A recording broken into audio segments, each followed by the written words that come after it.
요즘 지나가다 보게 되면 정치인들이 걸어놓은 현수막들을 많이 보게 됩니다.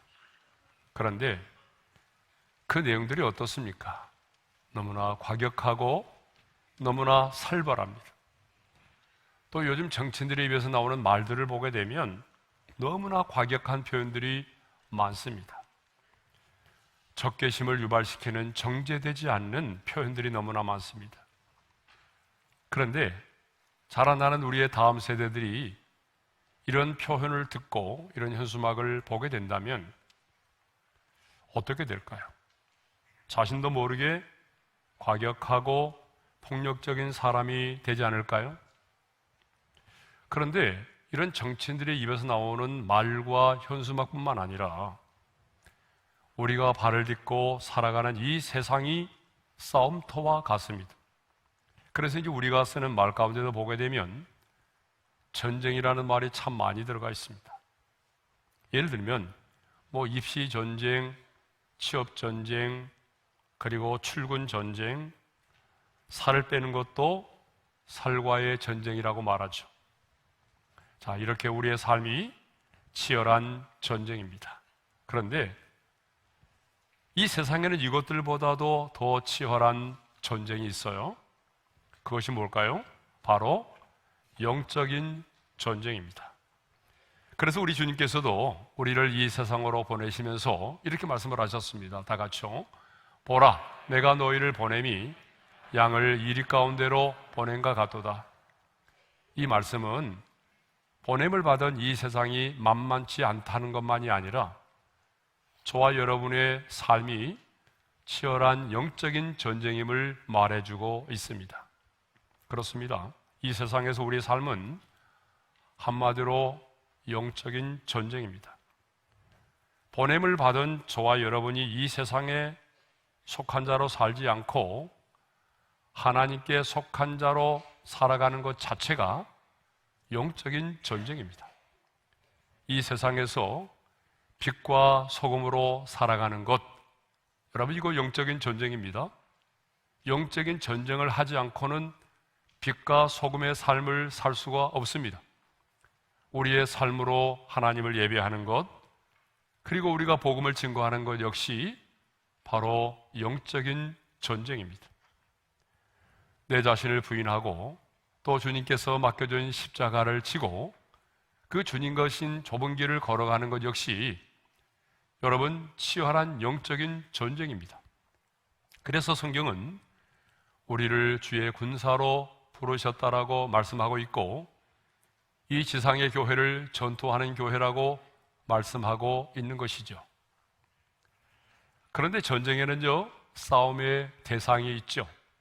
주적이 있다는 말입니다. 대상이 없는 싸움은 없습니다. 그런데 싸움의 대상이 없다면 어떻게 될까요? 자기들끼리 싸우게 되겠죠. 그러면 영적인 전쟁에 있어서 우리의 싸움의 대상은 누구일까요? 자, 베드로전서 5장 8절의 말씀을 먼저 읽겠습니다. 다 같이요. 근신하라 깨어라 너희 대적 마귀가 오는 사자같이 두루다니며 삼킬 자를 찾나니. 거기 보게 되면 너희 대적 마귀라는 말이 있어요. 여러분 마귀가 우리의 대적입니다. 그리고 오늘 본문 12절에 보게 되면 이런 말씀이 있어요. 다 같이요. 우리의 씨름은 혈과 육을 상대하는 것이 아니요 통치자들과 권세들과 이 어둠의 세상 주관자들과 하늘에 있는 악의 영들을 상대함이라. 거기 보게 되면 하늘에 있는 악의 영들을 상대하는 거라고 그랬어요. 여러분 우리의 전쟁은요 혈과 육을 상대하는 것이 아닙니다. 이 말이 무슨 말일까요? 육체를 가지고 있는, 우리 눈으로 보이는 육체를 가지고 있는 사람들이 아니라는 거예요. 그런데 가끔 보게 되면 남편이 미워서 그런지 남편을 향해서 마귀라고 하는 사람들이 있어요. 아닙니다. 여러분 남편이 아무리 술을 먹고 망나니 같은 인생을 살아도 마귀는 아닙니다. 예, 마귀의 도구가 될 수는 있을지 모르지만 마귀는 아니에요. 예. 과거의 베드로 역시 사람들이 예수님을 체포하려고 할 때에 겟세마네 동산에서 검으로 그 사람의 오른쪽 귀를 내리친 적이 있습니다.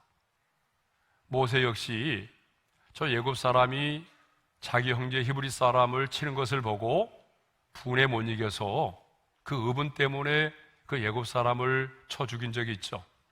그런데 여러분, 영적인 전쟁은요, 이렇게 혈과 육으로 하는 것이 아니라는 거예요. 그러면 우리가 상대해야 되는 주적, 싸움의 대상은 누구입니까? 마귀와 하늘에 있는 악의 영들입니다. 하늘에 있는 악의 영들은 누구냐? 영적인 세계에서 하나님을 대적하는 사탄의 부하와 그 졸개들을 하늘에 있는 악의 영들이라고 말하는 거예요. 그리고 통치자들과 권세자들, 이 어둠의 세상 주관자들은 누구죠? 한결같이 세상에서의 영향력과 권위를 가지고 있는 세력들을 말하는데, 그런데 왜 이들이 우리의 대적입니까? 그것은 하늘에 있는 악의 영들이 이 세상에서의 지위와 권세를 가지고 영향력을 행사하는 자들을 가장 강력한 도구로 사용하기 때문에 그랬습니다.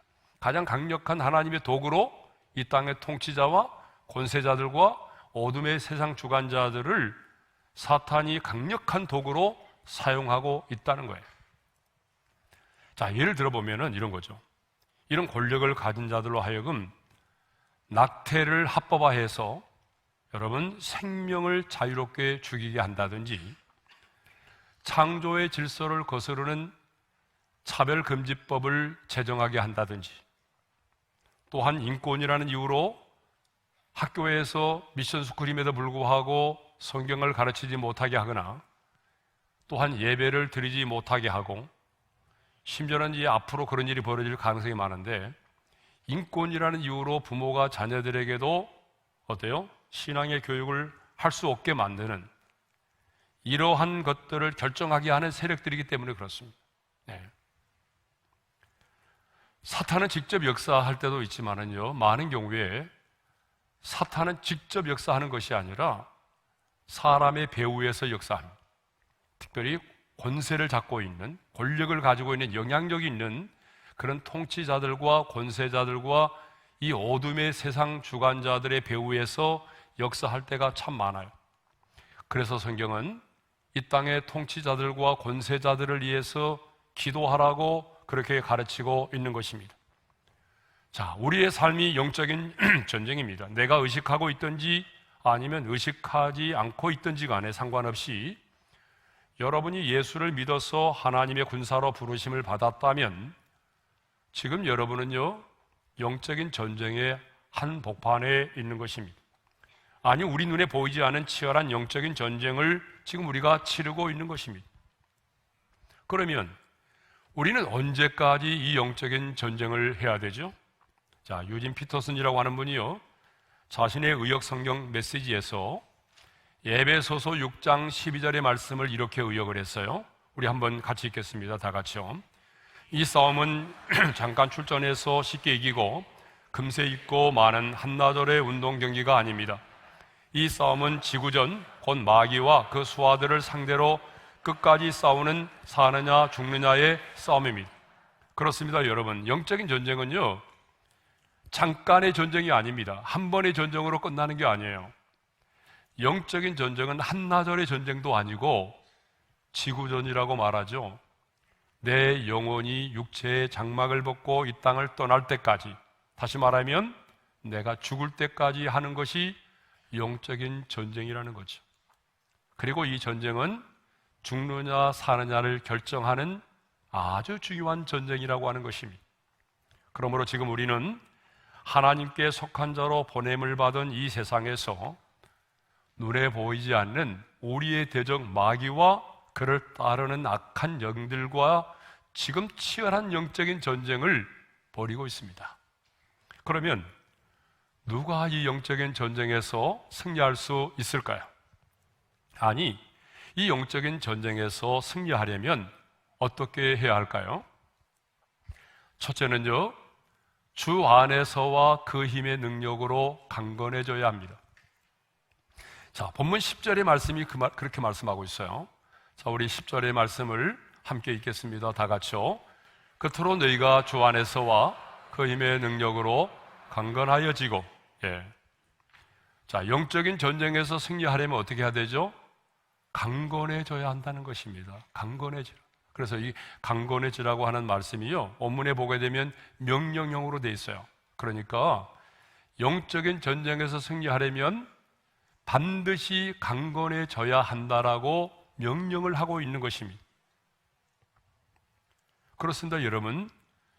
영적으로 강건하지 않으면요, 영적인 전쟁을 치를 수가 없고 승리할 수가 없습니다. 여러분, 우리 몸도 면역력이 떨어지게 되면 어때요? 바이러스의 감염이나 질병에 걸릴 확률이 많다고 하지 않습니까? 왜냐하면 바이러스와 싸우는 저항력이 약해 있기 때문이죠.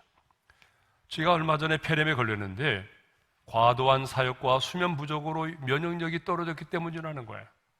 마찬가지로 우리도 영적으로 강건해야 악한 영의 바이러스를 물리칠 수가 있고 영적인 전쟁에서 승리할 수가 있습니다. 자, 그러면 우리가 이제 영적으로 강건해져야 되는데, 영적으로 강건해지려면 어떻게 해야 되느냐? 첫째로 주 안에 있어야 한다는 것입니다. 오늘 보면 10절에 보니까 그렇게 되어 있잖아요. 끝으로 너희가 주 안에서와 그랬어요. 그러니까 강건해지려면요, 가장 먼저 주님 안에 있어야만이 강건해진다는 것입니다. 그러니까 이 말은 다른 말로 말하면 주님 안에 있지 않은 자, 그리스도 예수 밖에 있는 자는요, 영적으로 강건해질 수가 없다는 거예요. 그렇죠? 그래서 성경은요, 신약 성경을 보게 되면 주 안에, 그리스도 안에, 그리스도 예수 안에서 이 말이 얼마나 많이 나오는지 몰라요. 아주 수를 셀 수 없을 정도로 많이 나옵니다. 그러면 주님 안에 있다는 것은 무엇을 의미하죠? 주님 안에 있다는 것은요, 물리적으로 한 공간에 있다는 것을 말하는 게 아니에요. 그렇죠? 물리적으로 같은 공간에 있다, 그런 얘기가 아니고요. 주님 안에 있다라고 하는 말은 주님과의 연합을 말합니다.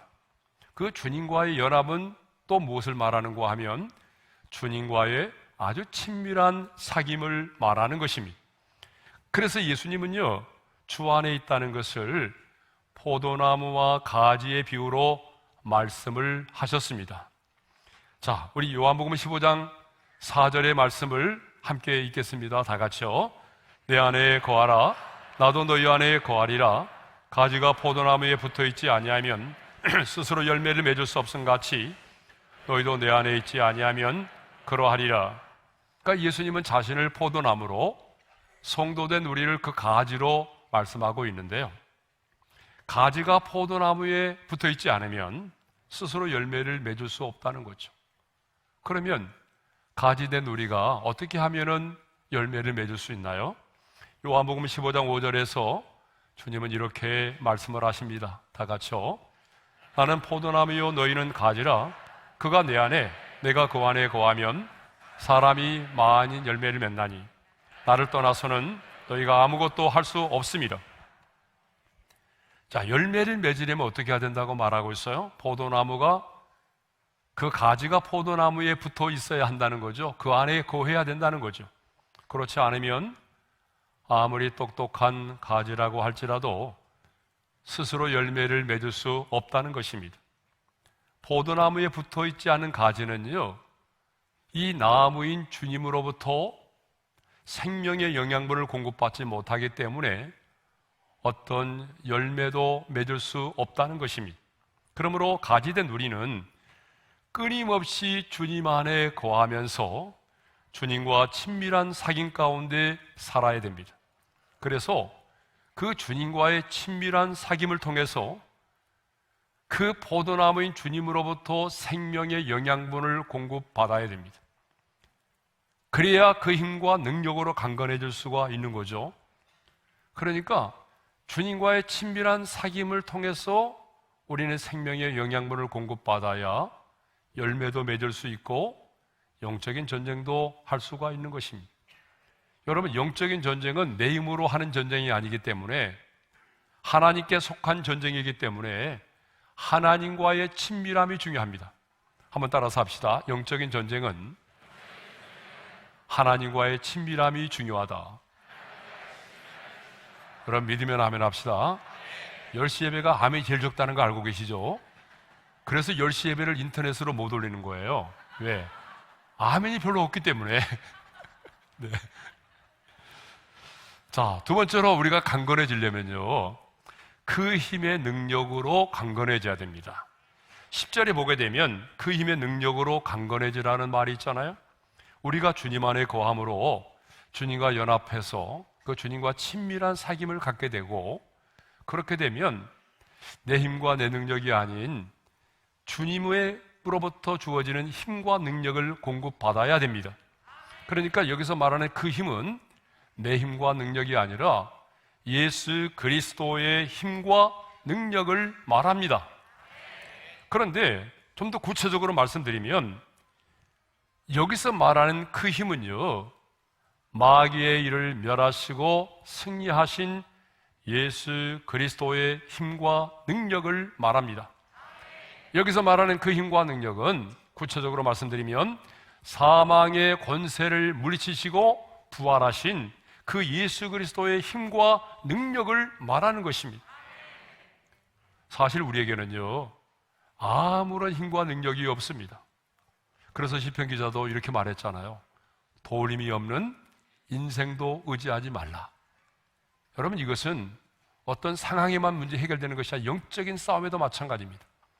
우리에게는요, 아무 힘과 능력이 없어요. 더구나 우리에게는 이 보이지 않는 악한 영을 물리칠 수 있는 힘과 능력이 없습니다. 여러분이 아무리 세상적으로 많은 것을 알고 있고 세상의 지식을 가지고 있다고 할지라도 똑똑한 세상의 그 지식이 악한 영을 이길 수 있도록 만들어주는 게 아닙니다. 여러분의 인격이 아무리 고상해도, 그리고 세상의 사람들로부터 당신은 말이야 버릇이도 살 수 있는 사람이다 라고 하는 그런 말을 듣는다고 할지라도 여러분의 품성과 여러분의 인격이 악한 영과의 전쟁에서 승리할 수 있도록 만들어주는 게 아닙니다. 여러분의 인격이 아무리 고상하고 세상의 사람들로부터 당신은 말이야 참 법 없이도 살 수 있는 사람이야 라고 하는 인정을 받는다고 할지라도 그 사람의 품성과 그 사람의 인격이 악한 영의 유혹을 이길 수 있게 만들어주는 게 아니라는 거예요. 여러분 동의하시죠? 네. 우리 주변을 보세요. 누가 죄를 짓고 더 많은 유혹에 쉽게 넘어집니까? 배우지 못한 사람입니까? 가난한 사람입니까? 여러분, 악한 사람만 죄를 짓고 유혹에 넘어집니까? 아닙니다. 우리들 주변에 보세요. 많이 배운 사람, 똑똑한 사람, 많은 것을 가진 자들이 더 많은 죄를 짓고 더 유혹에 쉽게 넘어집니다. 무슨 얘기죠? 우리의 인격은 죄의 유혹 앞에 아무런 힘이 없다라고 하는 것입니다. 우리는 주님이 주시는 그 힘과 능력으로 강건해질 때만이 영적인 전쟁에서 승리할 수가 있습니다. 그래서 사도 바울은 빌립보서 4장 13절에서 이렇게 말합니다. 다 같이요. 내게 능력 주시는 자 안에서 내가 모든 것을 할 수 있느니라. 우리는 우리 힘이 아닌 주님이 주시는 힘과 능력으로 강건하여질 때에 영적인 전쟁에서 승리할 수가 있습니다. 자, 이제 두 번째. 근데 첫 번째가 뭐였어요? 주 안에서와 그 힘의 능력으로 강건해지는 거죠. 자, 두 번째로 우리가 영적인 전쟁에서 승리하려면 하나님의 전신갑주를 입어야 한다는 거죠. 자, 11절의 말씀을 우리 함께 읽겠습니다. 다 같이요. 대적하기 위하여 하나님의 전신갑주를 입으라. 여러분, 싸움을 하려면요, 무장을 해야 합니다.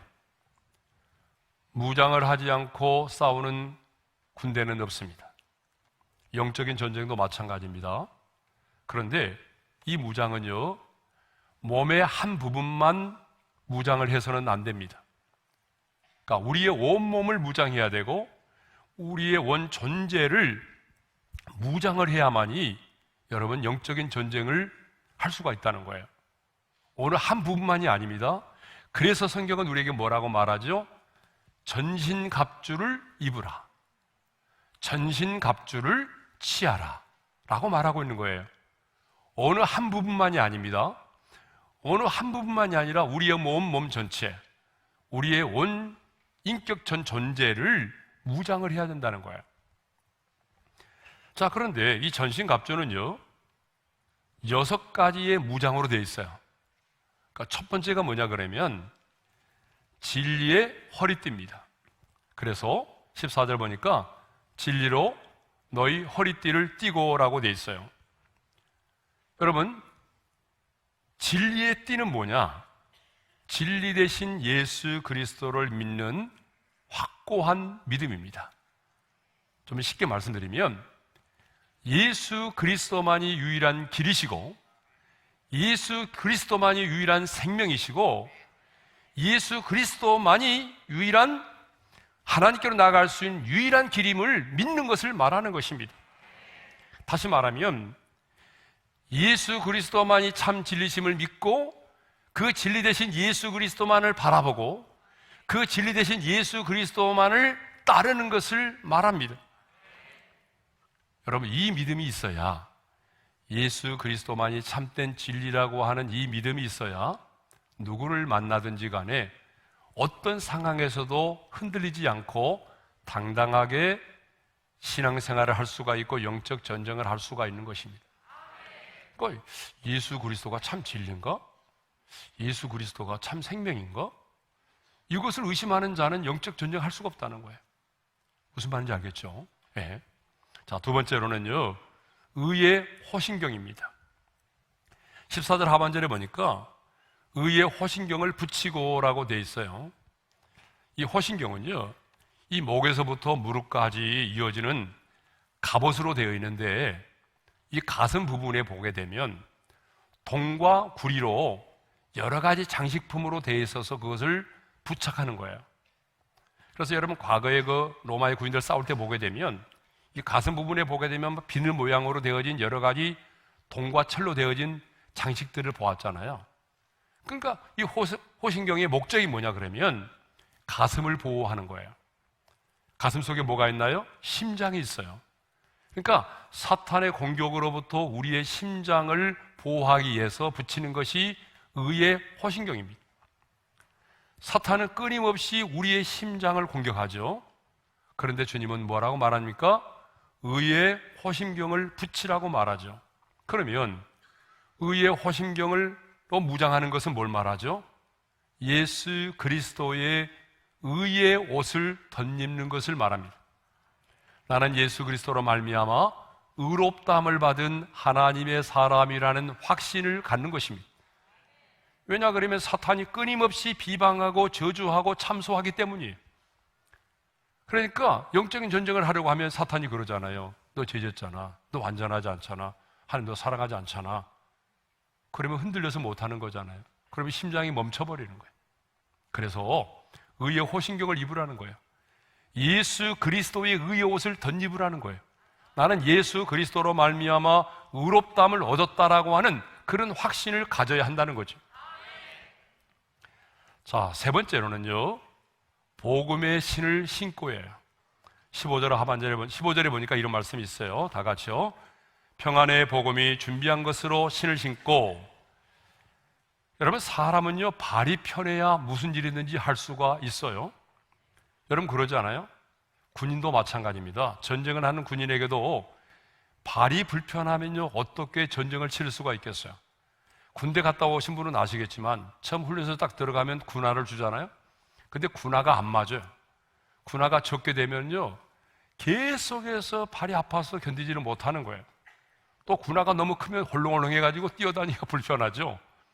여러분, 영적인 전쟁도 마찬가지입니다. 그래서 바울은요 전신갑주를 말하면서 평안의 복음이 준비하신 것으로 신을 신고라고 말하고 있어요. 그러면 왜 평안의 복음의 신발을 신어야 될까요? 그것은 군인들은요 평탄한 길만 걷는 게 아니에요. 예?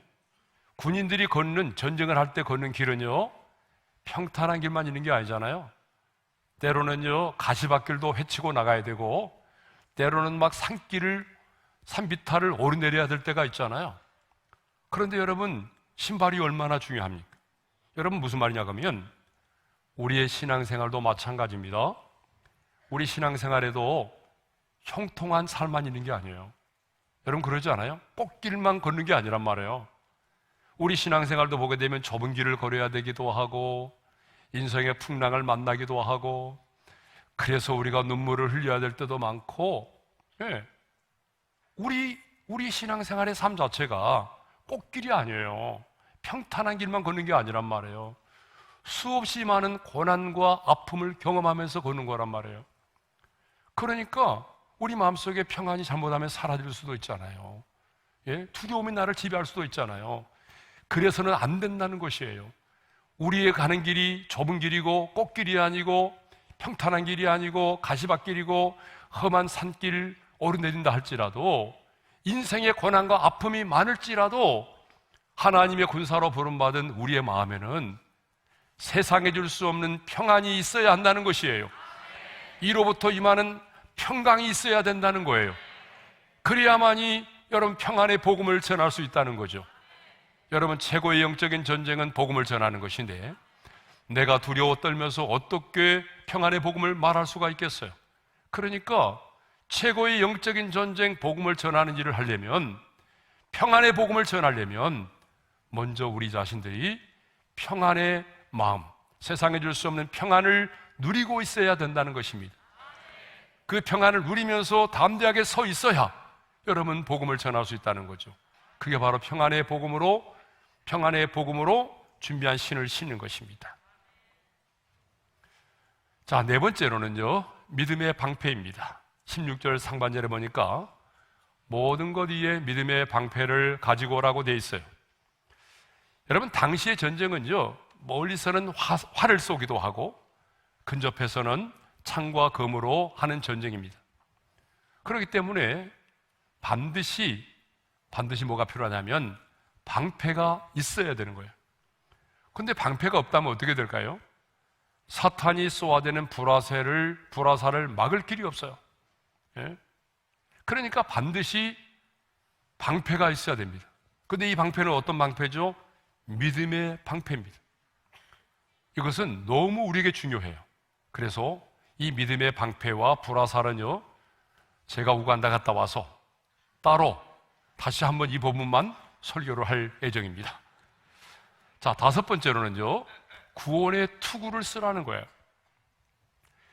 전쟁을 하러 나가는 자는요, 여러분 반드시 어때요?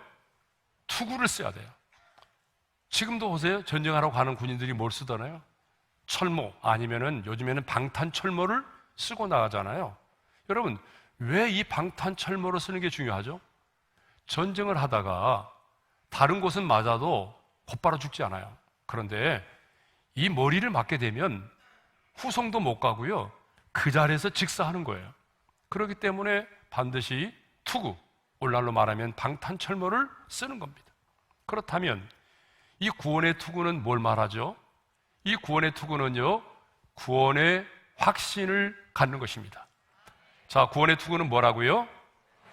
구원의 확신을 갖는 거예요. 예? 그러니까 내가 지금 죽어도 천국에서 눈을 뜰 수 있다라고 하는 확신을 가져야 한다는 것입니다. 이런 사람이 영적인 전쟁을 할 수 있다는 거예요. 내가 죽어봐야 알지, 나는 아직 몰라.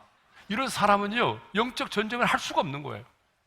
그러니까 나는 오늘 내가 죽어도 하나님의 나라에서 눈을 뜰 수 있다라고 하는 이 구원의 확신을 가진 자라야 바로 영적인 전쟁을 할 수가 있는 것입니다. 또 우리가 가져야 될 확신 가운데 하나가 뭐냐 그러면, 내가 싸우는 이 영적인 전쟁은 주님이 이미 이겨놓은 전쟁이기 때문에 내가 반드시 승리할 수밖에 없다라고 하는 확신입니다. 그러니까 우리에게는 두 가지 확신이 필요해요. 구원의 확신과 전쟁에서의 승리의 확신입니다. 여러분, 이 확신을 가진 자가 영적 전쟁에서 승리할 수가 있습니다. 네. 자, 마지막 여섯 번째로는요, 성령의 검입니다. 성령의 검. 네. 17절 하반절의 말씀을 읽겠습니다. 다 같이요. 성령의 검, 곧 하나님의 말씀을 가지라. 예. 성령의 검은요, 성령의 감동으로 기록되어진 하나님의 말씀을 성령의 검이라고 말하는 것입니다. 자, 지금까지 우리가 언급했던 이 전신갑주의 모든 것들은요, 5가지는요 뭐예요? 방어용 무기였어요. 사탄이 우리를 공격할 때에 우리가 어떻게 막아낼 수 있느냐, 방어용 무기였다면 이 전신갑주 가운데서 유일하게 공격용 무기가 등장하는데, 그 공격용 무기가 뭐냐면 바로 성령의 검입니다. 그래서 예수님도요, 사탄으로부터 3가지 시험을 받았잖아요, 공생애를 시작하실 때에. 그런데 그때 예수님도 사탄으로부터 3가지 시험을 받을 때에 무엇으로 물리쳤나요? 기록되었으되 기록되었으되 기록되었으되 하나님의 말씀을 가지고 사탄을 물리쳤습니다. 그러니까 예수님은요, 이미 우리에게 사탄을 이길 수 있는 유일한 무기가 무엇인지를 우리에게 가르쳐 주신 거예요. 그러니까 뭐예요? 하나님의 말씀, 성령의 검으로 사탄을 물리칠 수가 있다는 것입니다. 그러면 왜 하나님의 말씀이 성령의 검이 될까요? 이건 중요한 거죠. 왜 하나님의 말씀이 성령의 검이냐? 예? 그 이유가 있어요. 그것은 하나님의 말씀은 살아 역사하고 운동력이 있어서 좌우에 날선 어떤 검보다도 예리하기 때문에 그렇습니다. 자, 그 말씀이 히브리서 4장 12절의 말씀이죠. 우리 함께 읽겠습니다. 다 같이요. 하나님의 말씀은 살아있고 활력이 있어 좌우에 날선 어떤 검보다도 예리하여 혼과 영과 및 관절과 골수를 찔러 쪼개기까지 하며 또 마음의 생각과 뜻을 판단하나니, 하나님의 말씀은 죽은 문자가 아닙니다, 여러분. 하나님의 말씀은 살아 역사합니다. 그래서 여러분, 좌우에 날선 어떤 검보다도 예리하게 찌릅니다. 그러므로 악한 영들은요, 이 예리한 하나님의 말씀의 검 앞에서 쓰러지지 않을 수가 없는 거예요. 그래서 예수님은요, 이렇게 말씀하셨어요. 내가 너희에게 이런 말이 뭐라고 그랬어요? 영이요 생명이라고 말씀하셨어요. 하나님의 말씀은 영이요 생명이라는 거예요. 여러분, 하나님의 말씀이 영이라고 하는 말은 시간과 공간을 초월하여 역사한다는 것입니다. 그러니까 하나님께서 구약시대에 아브라함에게 주신 말씀이 시간과 공간을 초월해서 오늘 내게 주시는 말씀이 되는 거죠. 하나님의 말씀은 시간과 공간을 초월합니다. 예? 하나님의 말씀은 영이기 때문에 매임을 당하지 않아요. 우리는 육체를 가지고 있기 때문에 매임을 당할 때가 참 많아요. 남편의 입에서 나오는 말 한마디에 매임을 당할 때가 있어요. 직장의 상사가 내뱉는 그 말 한마디에 상처를 받고 매임을 당할 때가 있어요. 관계에 매임을 당하고 재정 때문에 어려움을 매임을 당하기도 하고 우리가 처해 있는 상황과 환경에 매임을 당할 때가 많아요. 그런데 하나님의 말씀은 영이기 때문에 매임을 당하지 않습니다. 어떤 상황 가운데 있어도, 내가 감옥에 있어도, 내가 배신을 당하는 상황 가운데 있어도, 내가 정말 사람들로부터 왕따를 당하고 외톨이 같은 인생을 살고 있을 때에도 하나님의 말씀은 매이지 않습니다. 그 상황 속에서 내게 역사하는 겁니다. 하나님의 말씀은 살았고 하나님의 말씀은 영이요 하나님의 말씀은 생명입니다. 생명이라는 말이 무슨 말입니까? 생명은요, 살리는 힘을 가지고 있다는 거예요. 하나님의 말씀이 임하면 잠자는 영혼들이 깨어나고 죽은 영혼들이 살아난다는 거죠. 그러므로 하나님의 말씀은 생명이기 때문에 하나님이 말씀하셨을 때에 말씀대로 되어졌잖아요. 하나님이 세상을 말씀으로 창조하셨습니다. 빛이 있으라 할 때에 이 세상에, 이 우주의 공간에 빛이 임했어요. 예? 하나님이 빛이 있으라 하니까 빛이 임한 거 아니에요? 예수님께서 죽은 나사로를 살리실 때에 나사로야 나오너라 하니까 죽은 나사로가 살아나왔잖아요. 예수님께서 풍랑도 잠잠하라 꾸짖을 때에 그 풍랑이 잠잠해졌잖아요. 말씀하시니 그대로 됐단 말이에요. 왜요? 하나님의 말씀은 살았고 하나님의 말씀은 영이요 하나님의 말씀은 생명이기 때문입니다. 그러므로 여러분, 우리는 이번 한 주간 동안도 하나님께서 우리에게 주신 이 성령의 검 하나님의 말씀을 갈아야 돼요. 어떻게 갈아야 돼요? 하나님의 말씀을 묵상하고 암송하고 읽고 또 그 말씀 앞에 순종함으로 하나님이 우리에게 주신 성령의 검인 말씀의 검을 예리하게 갈아야 돼요.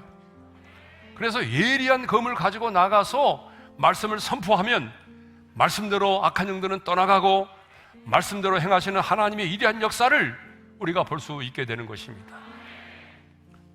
자, 여러분, 누가 영적인 전쟁에서 승리합니까? 누가 대적을 이깁니까? 아무나 이기는 게 아니에요.